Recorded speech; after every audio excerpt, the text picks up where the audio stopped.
She found the baby alone, frostbitten and crying. By dawn, an outlaw was on her porch calling her wife. Nora didn't know his name, but he knew hers, and the child between them was only the beginning. The crying had stopped. That's what made her open the door.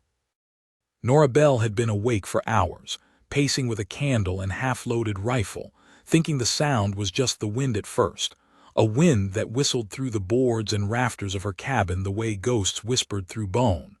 But the crying had stopped, and something about that silence sank like a stone in her gut. She pulled the door open fast, as if hesitation alone could cost a life. What she found sitting on her porch made her breath catch. A baby, swaddled poorly in old burlap and a frayed saddle blanket, his tiny face blotched red with cold, his lips cracked and trembling. No older than a few months. His cries had gone hoarse. His hands weren't even fists anymore, just curled fingers too tired to hold on. No footprints but hers and his. No wagon nearby. No shadow waiting at the tree line. Just that baby. Alone. Nora didn't ask questions. She scooped him up, cradled him close to her chest, and carried him inside like a burning coal she didn't know how to hold but couldn't leave behind.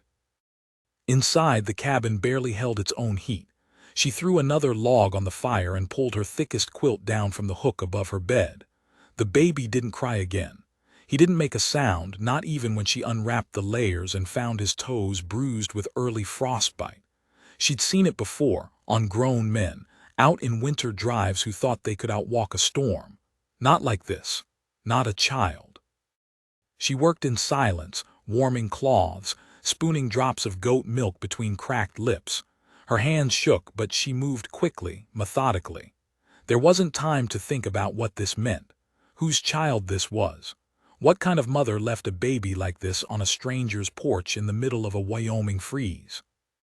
By the time dawn lit the rim of the hills, the boy was sleeping in a small basket near the fire. Nora hadn't slept. She sat at the edge of the table, rifle across her knees, waiting for whatever, or whoever, came next. It wasn't long. A knock, not soft, not frantic, just one heavy thud against the door like a man announcing himself, not asking permission. Nora stood slowly, rifle loaded, chambered. She stepped toward the door and braced herself, then opened it. The man who stood there was soaked in trail dust and blood. Not fresh blood. It had dried in streaks along his collar and into the folds of his shirt, dark and thick. His hair was damp with snowmelt, a trail of it running down his neck.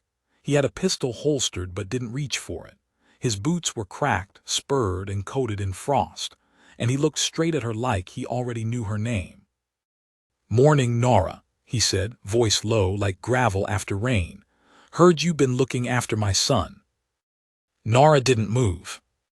"You've got the wrong place," she said calmly, rifle angled just enough to remind him she wasn't blind.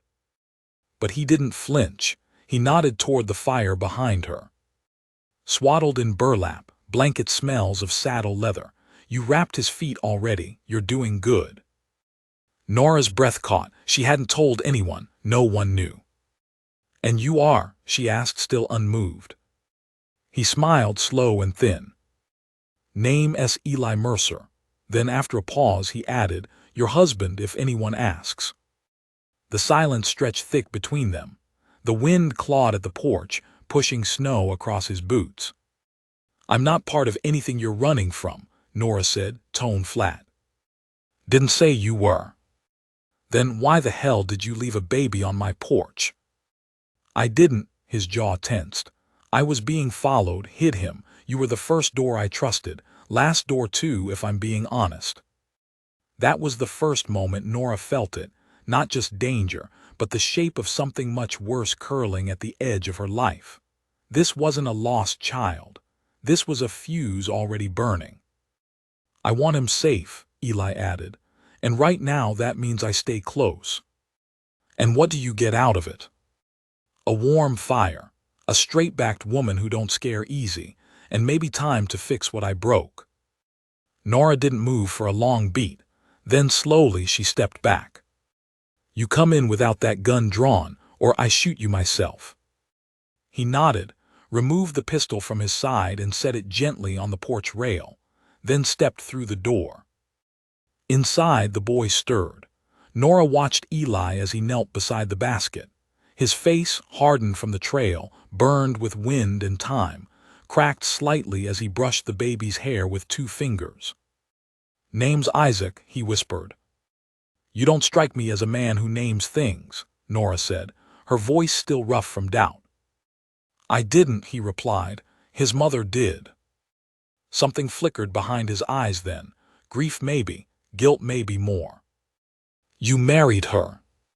"No." "She dead." "Yes." That was all he gave.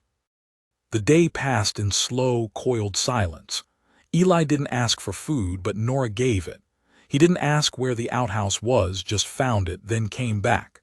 Didn't ask to hold Isaac again, but when the boy cried, he rocked him gently like it wasn't the first time. It unsettled her, that gentleness. It didn't fit the man's face. By evening, a single rider passed on the road a mile south. Nora spotted the silhouette through her window and didn't say a word. Neither did Eli, but his hand moved slowly toward the pistol on the porch. "Friend of yours?" she asked. "No," he said. "That man's looking for something to kill." "And you think it's you?" "I know it is." Nora didn't flinch, just reached over and bolted the door. They didn't talk more that night. Isaac slept between them in the quilt-lined basket. Nora stayed in her rocker by the fire. Eli stretched near the hearth like a dog who didn't trust comfort. She watched the way his hand never strayed far from his weapon, even in sleep. Watched the scar behind his ear twitch when the wind picked up. He wasn't used to quiet. By morning, the rider hadn't returned, but fresh hoofprints pressed deep into the snow near the barn. Nora saw them first, called Eli with a single word, "Outside." He came fast, eyes already scanning. One glance at the prints and he knew, 3 horses, 2 men, one riding heavy, maybe injured. "They didn't come up to the porch," Nora said, voice low. "No," Eli murmured, "but they will." He didn't say it like a threat, just a fact. She didn't ask what he'd done, who he'd crossed. She only asked one thing. "Does that baby belong to you, really?" Eli didn't answer right away. When he did, it was with eyes still fixed on the snow. "He's the only thing that does." And that was the moment she decided. Not because she trusted him, but because she knew what it meant to hold something in your arms that didn't belong to the world anymore. Something broken, fragile, half-frozen. Something that needed saving. Nora Bell tightened her grip on the rifle and nodded once. "Then we best start boarding the windows." By midday the snow had stopped, but the cold hadn't lifted. It clung to the valley like breath caught in the lungs, refusing to release. Nora worked in silence, hammering old slats across the front windows while Eli moved around back, dragging logs and stacking feed sacks against the low sills. It wasn't the kind of fortification that would stop gunfire, and they both knew it. But it would make men think twice, and sometimes that was enough. Isaac slept through most of the work. When he stirred, Nora carried him in a sling across her chest while she climbed the ladder to the loft and pulled down jars of preserved beans and late summer peaches. Eli said nothing, just watched her as if memorizing every move. She didn't like the way he did that. It made her feel exposed, as though the details of her quiet life could be studied and used. Still, she let him watch. Let him sit there by the hearth with his long limbs stretched out, and his boots drying by the fire, hands busy sharpening a blade that looked like it had gutted more than game. It wasn't until the sky turned that ugly shade of copper dusk that Eli finally spoke again.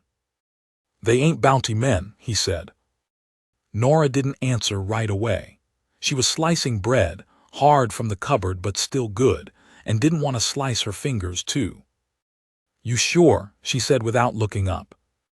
"Bounty men don't wait, don't sniff around your barn like they're checking how many eggs a hen lays. They're either knockin' or shootin'. These boys are looking for something, or someone." Nora placed the slices in a pan, added what little butter she had left, and set them near the fire. You say that like you know their kind. Eli looked at her steady. I do. And they're Pinkertons. The word landed like a fist between them. Nora's jaw tightened. You bring a baby and a pack of hired killers to my front step. I didn't bring them. I just walked fast enough to make sure they followed. You think that's better? No, I think it's honest.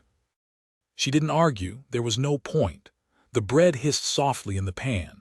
Isaac let out a brief coo from the basket, then drifted back into sleep, his small hand curled around the frayed corner of the quilt. Nora stared at him for a long time, then spoke, quieter now. What did you do? Eli didn't answer right away. He leaned forward, picking up the piece of wood he'd been carving, a slow, aimless project with no form yet, just curls and sawdust. He turned it over in his hand. I did a lot of things, he said finally. Some of 'em bad, some worse, but the one that started all this was simple. Nora waited. I stole something, he said, from someone who don't forgive. What? Land and blood. She narrowed her eyes. You killed someone. Eli's jaw tensed, not the one I should have. That was all he gave. They ate in silence. The bread had gone crisp at the edges, warm enough to ease the cold from their bellies but not enough to quiet the worry between them. Afterward, Eli took Isaac in his arms and sat with him by the fire while Nora cleaned dishes she'd scrubbed 1,000 times already, trying to pretend they weren't surrounded by something rising like floodwater, slow, cold, and certain. That night the second man came to the porch. No knock this time. Just a voice. Eli Mercer, it called low and sharp. We know you're in there. Nora stood from the rocker slowly, rifle already in her hands. Eli set Isaac down, bundled in the quilt, and rose with deliberate slowness. They won't shoot, he murmured. Not yet, they'll wait for me to come out. Then you're not going anywhere. They're not here for me, not exactly. Nora turned to him. What does that mean? They're here for the story I carry, the proof I've got, and the baby, he's part of it. Outside, boots crunched softly in the snow. Shadows passed in front of the window. One, then two. We'll come back at dawn, the voice called. If he ain't outside by then, we bring fire. Then silence. Eli didn't move.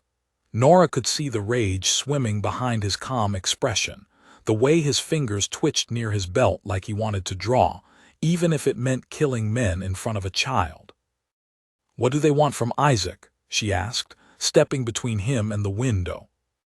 They want to make sure he doesn't live long enough to testify. A baby. They're not after words, they're after bloodlines. His mother was kin to the man who's hiring them. Isaac's existence, he stopped himself. He's proof something happened that man don't want remembered. And you. I'm the man who saw it. There was no sleep after that. Nora took first watch, sitting near the door with the rifle across her knees, boots planted firm on the floorboards. Eli stayed with Isaac, his back to the wall, eyes flickering open every few minutes like a man trained for siege. When the sun rose, it brought no gunfire. But the barn door stood open. Nora saw it first, rushing outside with her shawl barely clutched around her shoulders. Snow had drifted in across the hay. 2 hens were missing. A rope dragged near the trough where the goat had been tethered, now gone. Damn it, she breathed, scanning the woods. They're sending a message, Eli said from behind her. They're stealing my life one piece at a time. They want us desperate. She turned to him, eyes hard. I've lived desperate before, didn't stop me. Back inside, she packed quickly, flour tins, dried fruit, loaded it all into a small sack and tied it tight. We ride? Eli asked. She shook her head. We vanish through the ravine. I know paths they won't. You sure? I've been hiding from men longer than you've been chased by them. He didn't argue. By noon, they were moving, Nora with Isaac strapped tight against her chest again, Eli carrying the supplies and watching their back trail every dozen paces. The ravine cut deep through the hills east of the homestead, a scar in the land that few dared enter because it offered no easy exit. But Nora knew it, knew the narrow shelf that curved left and up toward the high pass where the pines grew too thick for horses. They moved fast, and by dusk they were gone from the valley. But not alone. An hour after their prints faded, 3 riders crested the ridge. One dismounted and crouched beside the porch steps. He picked up a shred of wool, Isaac's old blanket, then stood slowly. "She's with him," he muttered. The other rider chuckled. "Didn't take her long." The third man said nothing, just looked toward the ravine, jaw tight, eyes narrowed. "Don't matter," the first said. "They'll freeze out there or come running back." "No," the silent one replied. "They'll run until they bleed, then we take what's left." Back in the ravine, Isaac began to cry. Nora hushed him gently, but her eyes were sharp as the knife she kept tucked in her belt. She saw Eli glance back again, his jaw clenched, step slow. He was limping now slightly, but not enough to complain. Not yet. "You're hurt," she said. "It'll pass." "You limp like it won't." He didn't answer, just kept walking. And then the snow beneath them cracked. The shelf they walked collapsed in a split second, earth and shale giving way to a 10-foot drop. Nora fell hard, landing on her shoulder, Isaac wrapped tight and screaming now. Eli landed worse. His leg twisted beneath him and he let out a sharp, strangled grunt. Nora crawled to him, hands slick with mud. "Let me see," she said. He tried to sit up, failed. His leg bent at a wrong angle, blood seeping already through his boot. "You won't be walking," she said flatly. "I will." "You won't." The air between them burned with the weight of that truth. "We'll make camp here," she said, "tonight only." "They'll find us." "Then let them." She stood, cradling Isaac, and looked up at the ledge. The sun had already dipped below the ridge. Then she said what neither of them had been willing to yet. "If we stay together, one of us dies." Eli didn't flinch. "Then we don't stay." She meant it when she said they couldn't stay together. And yet Nora didn't move, not away, not forward. She sat by the fire she'd scraped together with trembling hands and wet kindling, Isaac swaddled tight in her lap, eyes on the jagged shape Eli Mercer made in the shadows. His leg had swollen badly, the boot cut away with her belt knife to ease the pressure. He hadn't made a sound when she did it, though his face had gone the color of ash. The break wasn't clean.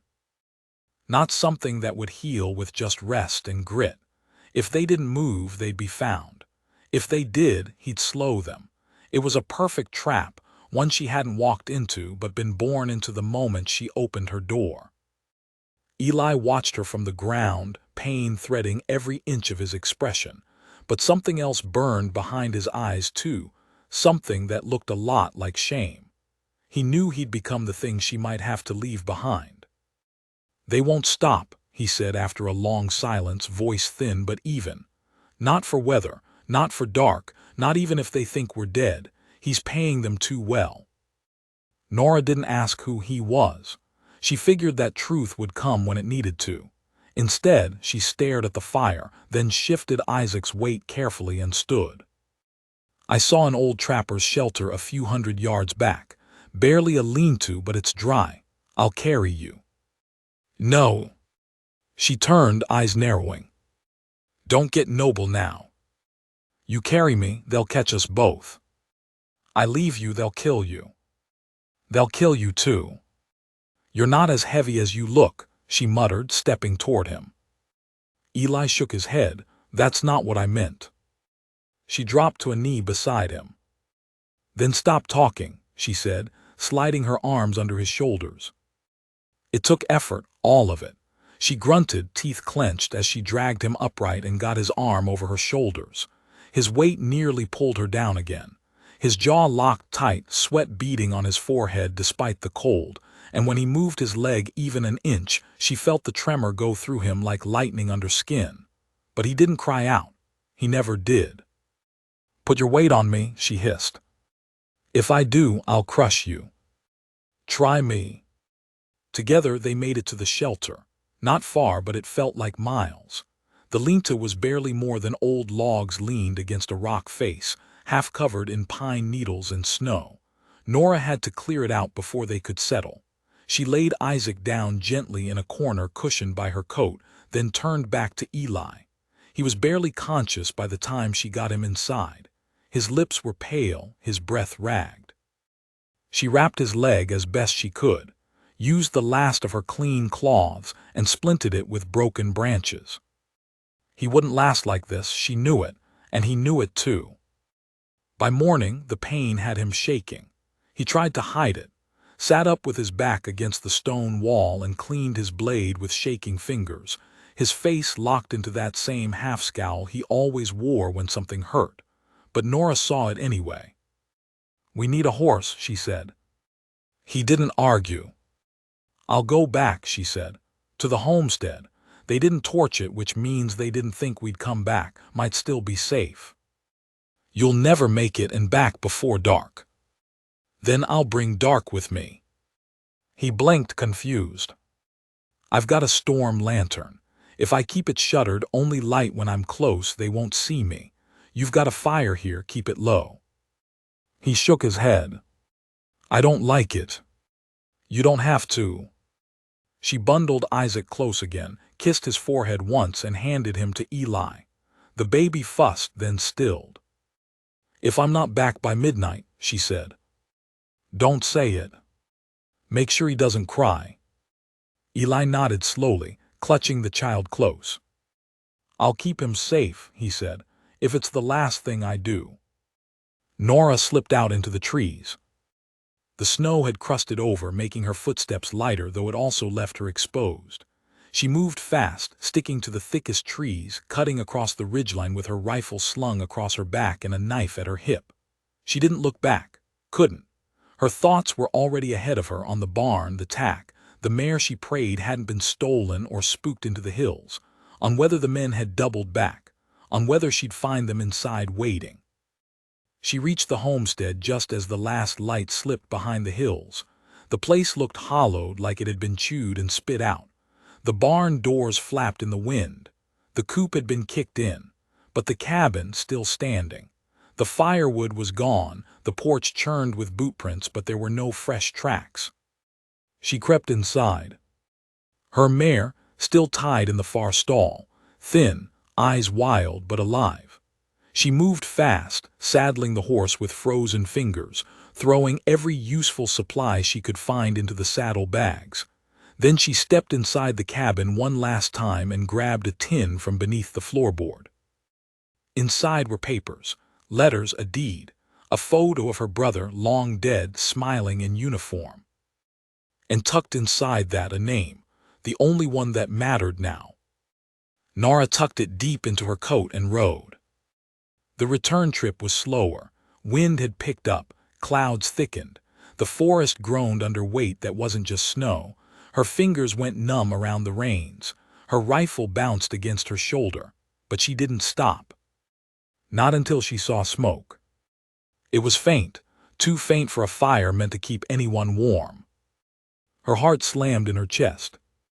She rode hard the last mile. When she reached the lean-to, she found Eli unconscious, Isaac wailing in his arms, and the fire dead. She leapt down, hands flying, the baby cold but unharmed. Eli fevered, lips cracked, face pale as moonlight.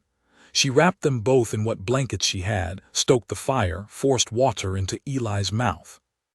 His eyes fluttered open only once. "Nora, I'm here." "I didn't let him cry." She closed her eyes. "I know." For hours she sat between them, feeding Isaac, wiping sweat from Eli's brow, whispering promises she didn't know she could keep. She felt herself unraveling, but didn't let it show. Not until the sound. Boots. distant, crunching slow through snow.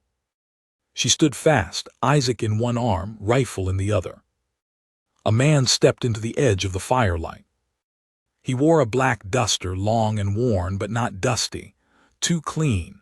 His gloves were still polished. He carried no rifle, but 2 pistols hung from his belt like declarations. "Evening," he said. Nora did lower the rifle. "You're a long way from decent company." The man smiled. "Don't need decent company, just the truth." She didn't reply. "Is he alive?" the man asked, nodding toward Eli. "He's breathing." "Shame," he said. "He was worth more dead." "I suppose you are too," she said. He didn't blink, didn't move. "I'm not here to kill you, Mrs. Mercer." She said nothing. "Only here to make an offer. I'm not married." He smiled again, wider this time. "Not yet." Something in her blood turned cold. The man reached into his coat, slowly, and pulled out a folded sheet of paper. "Here," he said, "letter of protection, signed by Judge Ingram himself. If you give me the child, you walk free, you and the man." Nora didn't move. "You think I'm stupid. I think you're tired, cold, holding a baby that don't belong to you, a man who will be dead by morning. I think you want a way out." "I had one," she said, "until you found me." He tucked the paper back into his coat. "Your choice." He turned to leave, then looked back once. "He's not who he says he is." Nora watched him disappear into the trees. Then she turned to Eli, now shivering beneath the blankets. "Who are you really?" she whispered. But he didn't answer. Not yet. Eli didn't wake. Not as morning came bleeding in through the trees, not when the wind picked up and the Linta groaned beneath its own weight, not even when Isaac whimpered with hunger so soft it barely carried. Nora did what she could, fed the baby, broke up the fire again, forced water between Eli's lips 1 drop at a time. But the fever had sunk deep, anchoring itself in the folds of his skin, and his body was stiff with it now, rigid and too still. She watched him closely. Not for breathing, for lies. Because whatever had kept him standing before was unraveling, and all that remained now were the pieces he hadn't told her. The words that man in the duster had said kept turning circles in her mind. He's not who he says he is. There hadn't been a name given, just a quiet poison planted in her ear, waiting to bloom. By the time the sun pushed fully past the ridge, Nora made a decision. They couldn't stay here. The Linta was too exposed, the smoke too visible, and now that one of the men had found them, the rest would be close. They wouldn't wait for Eli to die. They'd definish it themselves. She couldn't let that happen, not to Eli, not to Isaac, not to herself. So she packed. Quietly. 1 bundle, a half-full water canteen, whatever scraps of food remained, Isaac wrapped twice in quilts. She lashed a length of cord into a crude sling, tied it across her chest to keep her hands free. The rifle stayed in reach, always. When she leaned down and touched Eli's brow, his skin was burning. "I have to go," she whispered. His eyes didn't flutter. "If you're faking, this is a cruel time for it." Still nothing. She pulled the second quilt over his chest and leaned in, pressing her lips to his forehead. Then she stood and walked into the trees. The cabin wasn't an option. The Pinkertons would have circled back by now, waiting to see if their offer stirred desperation. But Nora hadn't lied when she said she knew paths others didn't. Just west of the old logging cut was a trail used by trappers who hadn't been seen in the valley since before the war. It led to an old cave system, shallow but dry, enough for 2 days, 3 if she rationed right. She moved fast. Snow softened under the sun, but not enough to slow her. The wind stayed low, the clouds white and full but not angry. Isaac slept against her, breathing quiet, fingers curled into her shawl like he already knew how to hold on. He didn't fuss, not once. That's what unsettled her. The boy had gone too quiet lately. No cry when he was wet, no squeal when he was cold, just a faint, patient murmur like he'd already learned not to take up space. It sat wrong in her gut. Babies shouldn't be silent. They reached the cave before dusk. She lit a small fire, just enough for warmth, then peeled off the sling and held Isaac against her chest for a long moment, listening to his heartbeat. It was there, soft, but strong. "You're going to be all right," she whispered. It wasn't a promise, not exactly. More a command.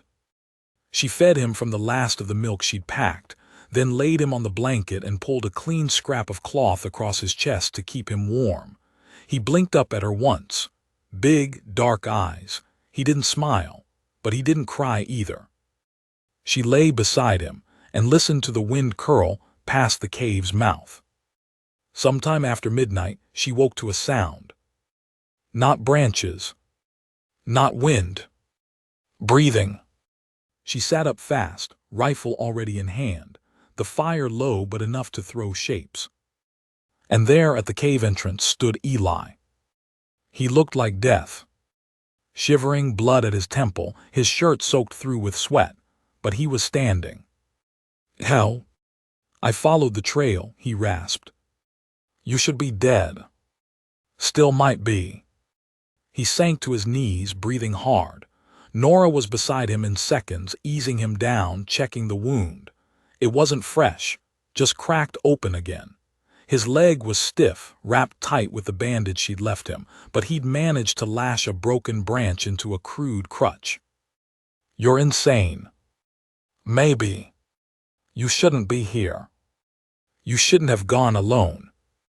"I had to go alone. I had to follow." His voice broke then, and something in his face shifted. The pain wasn't just in his leg or the fever. It was behind his eyes where something darker lived. Something old. "I thought I'd lost him," he said, voice hoarse. Nora turned toward the fire where Isaac slept. Eli's eyes never left the boy. "There's something I need to tell you," he said, "before it's too late." She didn't stop him. He took a breath. And then he said, "My name's not Eli Mercer." The silence stretched. "What?" "It's Elias Boone, my mother's name. I changed it when I left the territory. Mercer was the name on the deed I stole to get out. I didn't lie to hurt you. I lied because I was hunted." "Still are." "Because of what I saw." He looked down at his hands.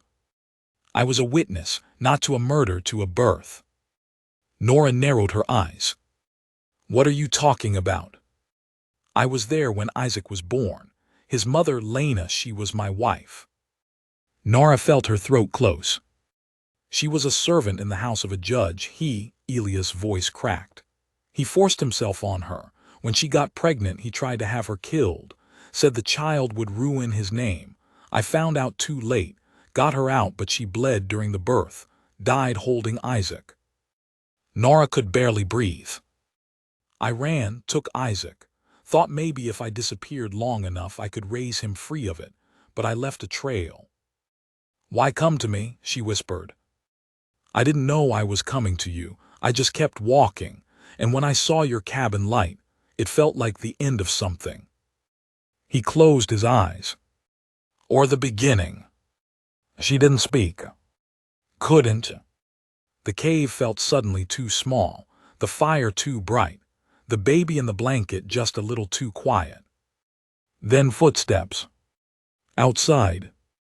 Nora was on her feet instantly, rifle raised. Elias didn't move. "They're here," he said. Nora reached for Isaac and pulled him close. "You can't run again," she said. "Not like this." "I'm not going to." His eyes met hers, steady now. "I'm going to end this." "You can't even walk." "I can still shoot." "No." "Yes." "No." "Then help me." Nora stared at him. The fire cracked between them. And slowly she nodded. Together they moved. Nora packed the baby tight in the sling again. Elias loaded the revolver from his belt, each bullet checked and double-checked. Then he handed it to her. "I won't be able to aim well," he said. "I can." Outside, the snow had started again. Light, but enough to muffle steps, enough to confuse sound. They didn't know how many were coming. They just knew it would be soon. By the time dawn broke across the sky, Nora had built a small ring of rocks just outside the cave mouth. A decoy fire. Elias laid flat on the ridge above it, rifle aimed down, breath shallow. She crouched near the boy, just inside the entrance. The first man appeared just after sunup. Same black duster, same polished gloves. He didn't speak this time. He just walked forward, slow and sure, until he stood beside the fire. Then he drew both pistols and turned toward the cave. But Elias was faster. One shot. Straight to the shoulder. The man spun, staggered, but didn't fall. Instead, he fired back. Nora ducked. Elias rolled behind cover. Snow exploded near his head. Then the second man came, this one with a shotgun aimed high. Nora raised the revolver and fired. Missed. Fired again. Caught him in the leg. He fell hard, howling. Then the third. The one who didn't speak before. This time he did. "You think we won't burn you out?" His voice echoed off the stone. "We'll burn the whole damn mountain." Elias pulled himself upright and said clearly, "Then come see who burns first." There was silence. Then footsteps. Slow approaching. Nora pressed Isaac close to her chest. And waited. Elias' breath wheezed through clenched teeth, one hand steadying the rifle as he leaned his weight into the rocks. Below them, just past the false fire, the man in the black duster stepped closer, slowly and deliberately, like he'd already claimed the land and just needed to take his prize. The pistol in his right hand never dipped. Nora kept low inside the cave, Isaac against her chest and the revolver trembling slightly in her fingers. Her lips moved silently. No prayer, no plea. Just breath, just calculation. There were still two others alive, one wounded, one not.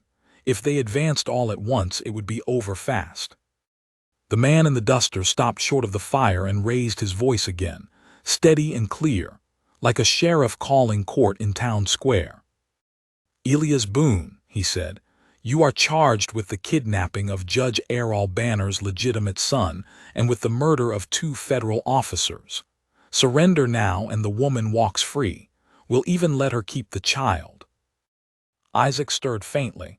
Elias didn't move. "That's a lie," Nora hissed. "It doesn't matter what's true," Elias whispered back, barely audible. "Only what they can prove. They're not taking him." "I know." The silence stretched out so long it felt unnatural. Then, "I count to 10, the man called. "After that, we burn you out." Elias looked at Nora. There was something final in his expression, something certain. "You need to take him and run." "No. This is your last chance." "Then I'm wasting it." He exhaled. "1." The voice below rose louder now, echoing up through the rocks like the start of a sermon. 2. "I won't outrun them," Nora said. "Not with Isaac." "You might." "I won't." 3. "I'm not leaving you." "You might have to." 4. Elias lowered the rifle slightly. "Then we end it here." She glanced down at the baby, still pressed against her heart. 5. The moment snapped. Gunfire split the cold. Elias didn't wait for 6. His shot hit the man square in the thigh. He dropped fast, but not before squeezing both triggers. One wild bullet ricocheted off the rock, the other thudded into the ground inches from Nora's shoulder. She threw herself sideways, twisting her body to shield Isaac, and came up firing. Her shot missed, but only just. The second man emerged from the trees then, dragging his wounded leg. Nora aimed, fired once more. The shot caught him in the ribs, spun him halfway before he hit the snow and didn't rise. Elias gasped, his side bleeding now from a return shot he hadn't dodged in time. He tried to reload, fumbled, dropped the cartridge. "Eli," she shouted. A shadow moved. The third man, the silent one, rushed up the slope from the opposite side. He deflanked them during the commotion. Fast, low, smart. He tackled Elias hard, the rifle knocked free, both of them tumbling through the rocks with a crunch that sent blood spraying across snow. Nora screamed, then fired. The bullet hit the ground just behind the man's head. He ducked, turned toward her, knife flashing in his hand. But Elias wasn't done. With a roar that sounded nothing like a wounded man, he slammed his fist into the other man's throat. Then again, and again. The knife went spinning. The man wheezed, twisted, tried to rise, and Elias grabbed the rock beside him and struck. Once, twice, 3 times. Then nothing moved. For a long time, neither did Elias. Then he slumped backward, groaning low. Nora was beside him in seconds. Isaac still clutched tight in the sling, her hands shaking. "You're bleeding bad," she whispered. He nodded. "They're all down." "I think so." "Help me up." "Don't be stupid." "Help me." She did. Together they staggered back into the cave. Elias collapsed onto the blankets, eyes fluttering shut. Blood soaked the side of his shirt. Nora tore open the cloth and pressed a folded jacket against the wound, praying to anything listening. But it was bad. Too deep. And he was losing too much. "Don't," she whispered. "You hear me, Elias Boone. You're not dying here." He forced his eyes open, blinking slowly. "You called me Elias. It's your name, isn't it?" He smiled faintly. "Coming from you, it sounds like forgiveness." "Don't get ahead of yourself." The hours blurred. Nora kept pressure on the wound, changed cloths, fed Isaac, then returned to check Elias breathing again and again. She stoked the fire, boiled snow for water, kept herself awake with movement and fear. By dusk, his fever broke. By nightfall, he was sleeping, shallow, weak, but stable. She didn't sleep at all. Morning came quiet. No more shadows in the trees, no more boots crunching snow, just wind, soft and patient. She stepped out of the cave to bury the bodies. The man in the duster dead where he fell, the other 2 not far off. She stripped what she could from them, clean cloth, bullets, matches, a silver compass she didn't need but pocketed anyway. When she'd finished, she used a stick to carve a rough cross in the snow, not for their sake, for her own. It took her 3 hours to drag Elias onto the saddle. He barely woke, just muttered her name once before falling silent again. She led the horse slowly. They moved south. Not toward town. Not toward the judge. Toward the river. Where water ran too fast to freeze, where cabins still stood abandoned from the silver rush, and where no lawman looked anymore. It took 2 days to reach it. On the 3rd, Elias could sit upright without vomiting. By the 4th, he could speak. By the 6th, he could walk with her help. On the 7th day, he stood in the door of the empty shack they'd claimed and stared out across the water. "They'll come again," he said. "I know. You don't have to stay. I know that too." He looked back at her. "You've done enough." She shook her head. "I haven't done anything yet." Then she stepped forward and placed Isaac in his arms. Elias didn't speak, just stared down at the boy. "I can't raise him alone," he said quietly. "You're not. I'm not who I should be. No one is." He looked at her again, voice barely more than a whisper. "Why help me?" Nora's answer was simple. "Because someone helped me once, and because this boy deserves better than running." Elias took a breath like it hurt. then said, "You're not just kind, you're dangerous." Dangerous to anyone who thinks kindness is weakness. She laughed softly. "You going to ask me to marry you again?" He blinked. "That wasn't me, that was fever." "Well, next time make it real." He looked down at the child in his arms. "I want to." She didn't say anything, just stood beside him. The sun rose higher. The river kept running. And in a valley no one cared about anymore, 3 people who shouldn't have survived were standing still, breathing, alive. But peace, as ever, doesn't last. Because the judge was still coming. And this time he wouldn't send men. He'd come himself. The first sign came in the form of a bird, sharp-winged, startled from a dead branch just above the shack. It burst skyward in a spiral of feathers and vanished beyond the ridge. Elias paused, axe half raised, and listened. Nora was at the creek, washing what little clothing hadn't gone threadbare. Isaac slept nearby in a cradle Elias had carved from a split pine trunk. The river hummed on. The trees whispered faintly. But no wind blew. The silence was too still. He turned. Not 10 yards from the edge of the clearing, a figure stood between the trees. Dark hat. Wool coat. Shoulders square. Not one of the men from before. This one wore his authority differently. Not loud, not showy. Just there. Behind him 6 others emerged in silence. No rifles raised. Not yet, but every holster full. Elias lowered the axe slowly, keeping his body between them and the shack. "Morning," the first man said. His voice was sanded smooth by years of courtrooms, precise, cold.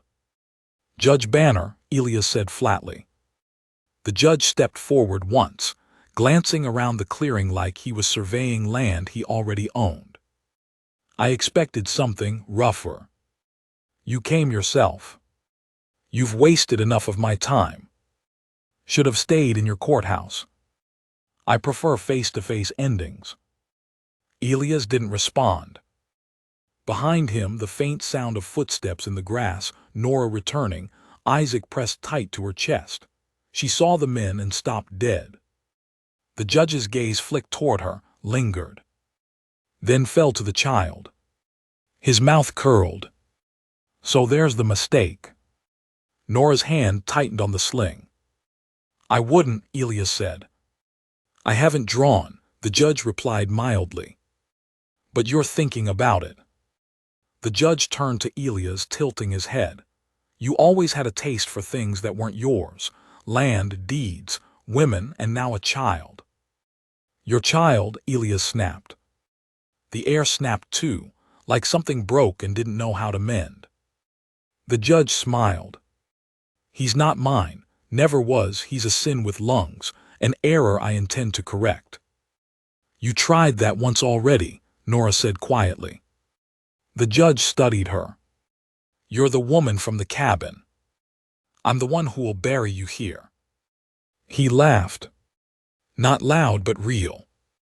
"I see he's chosen well." Elias stepped forward now, blood gone cold. "I don't want to fight." "Then give me the boy." "No." The judge didn't react, just gave a small nod. 2 of his men advanced, weapons drawn. Elias moved fast. Too fast for someone still healing. He shoved the cradle sideways with his foot, sending Isaac rolling toward Nora's feet. Then he drew, fired twice, 1 man down, the second ducking behind a tree. Nora ran, Isaac in her arms, diving behind the stacked wood pile where Elias had spent the week chopping. The judge didn't flinch. Didn't even blink. He raised a hand. Another man moved, this one with a carbine. A single shot hit the corner of the shack, splintering wood inches from Nora's head. She didn't scream, just grabbed Elias' rifle and returned fire, shattering the shooter's knee with a clean shot that dropped him screaming. 2 left. The judge still hadn't moved. Elias took cover behind the chopping block, his breath wheezing from effort, blood seeping again through the old wound in his side. He spotted movement, one man circling wide, angling for the shack. Elias waited, one breath, two, then fired. Missed. The return shot struck his shoulder. Elias fell back, groaning. Nora screamed his name. The judge stepped forward now, calm as a preacher. I'll raise him better than either of you.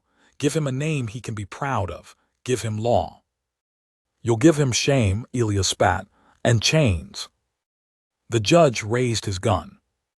This is mercy, Elias. But before he could fire, a fourth shot rang out from the woods. Not Elias. Not Nora. A different rifle. The judge staggered back, blood blooming along his left arm. His head jerked up in disbelief. Another shot. One of his remaining men went down, face first into the snow. Then silence. Out of the woods rode a figure on horseback, rifle slung low, hat pulled forward. The same woman who'd stitched Elias in Bitter Hollow. Annie Reed. Afternoon, she said coolly, her horse stepping into the clearing. Hope I'm not interruptin'. The judge's eyes flared. You were paid. You paid for a patch, not silence. You think this ends well for you. Annie aimed the rifle without hesitation. For me, don't care. For the boy, I figure it already has. The judge fired at her. Too slow. Annie's shot caught him center chest. He fell hard. Elias watched it happen through a haze. Everything swam. Blood, snow, footsteps. Nora dropped to her knees beside him, pressing cloth against his shoulder. Stay with me, she begged. Don't you dare do this again. He blinked slowly. He's safe. She nodded. Good. Then he passed out. It was over by dusk. They buried the judge beside the same ridge he'd ridden in from. His men were gone or dead. Annie stayed long enough to make sure Elias woke, then disappeared back into the hills without fanfare or farewell. Don't waste this, was all she said. Nora did the stitching this time. The wound was deep but clean. She worked quietly, her fingers sure now. Isaac watched from a blanket on the floor, too young to understand, but somehow aware of the stillness that followed death. Elias opened his eyes on the third day. You stay, he asked. She didn't answer.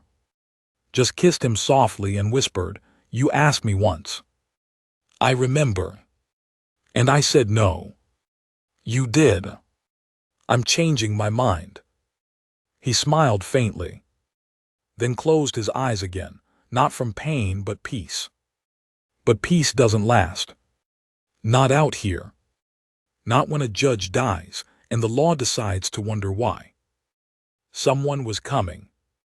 Another writer. Another threat. They had a new name now. A new story. And it would take everything they had to survive it.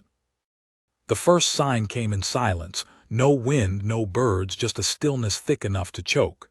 Elias paused mid-swing, axe raised, heart stalling. When he turned, he saw the man in the trees. One, then three more. Judge Banner's brothers. They didn't wear badges.